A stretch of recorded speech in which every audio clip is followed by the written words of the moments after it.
নমস্কার বন্ধুরা, আজকে আমি আমার এই নতুন সাইডে ফ্যান বক্স ফিটিং করতে যাচ্ছি। আমাদের এখানে ছাদে 4 ইঞ্চি ঢালাই হওয়ার কারণে আমরা এই নিচু ফ্যান বক্সগুলো ইউজ করে থাকি। সবার প্রথমে আমি পাইপের মুখগুলো ইনসুলেশন টেপের মাধ্যমে আটকে নিচ্ছিলাম, কারণ ঢালাইয়ের সময় নরম কংক্রিট যাতে পাইপ জ্যাম না করে। একই রকমভাবে আমি পরপর 3টে পাইপ ইনসুলেশন টেপের মাধ্যমে আটকে নিয়েছি।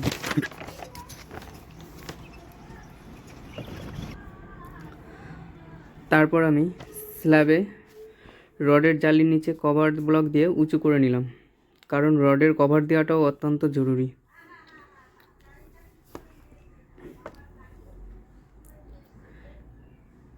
এরপর আমি ফ্যান বক্সের দুই পাশে জিআই তার দিয়ে শক্ত করে বেঁধে নিয়েছি, যাতে ফ্যান বক্সটা আমার জায়গায় থাকে।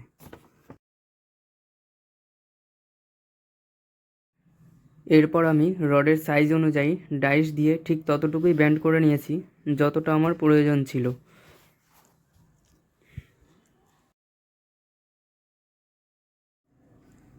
তারপর ফ্যান বক্সটা আমি 2.5 ইঞ্চি পেরেকের সাহায্যে নিচের কাঠের সাথে ফিক্সড করে নিয়েছিলাম। পেরেক ছাড়াও অনেকে অনেকভাবেই এটা ফিটিংস করে থাকে, কিন্তু আমি এভাবেই করি।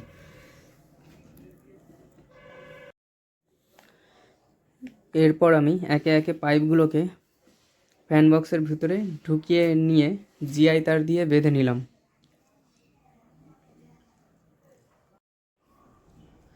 আজকের জন্য এইটুকুই ছিল আমার কাজের ভিডিও।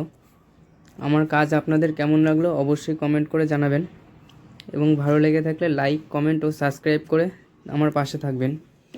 আর আমি কাজটা কতটুকু ঠিক করলাম বা ভুল করলাম অভিজ্ঞ মিস্ত্রিদের পরামর্শ চাচ্ছি।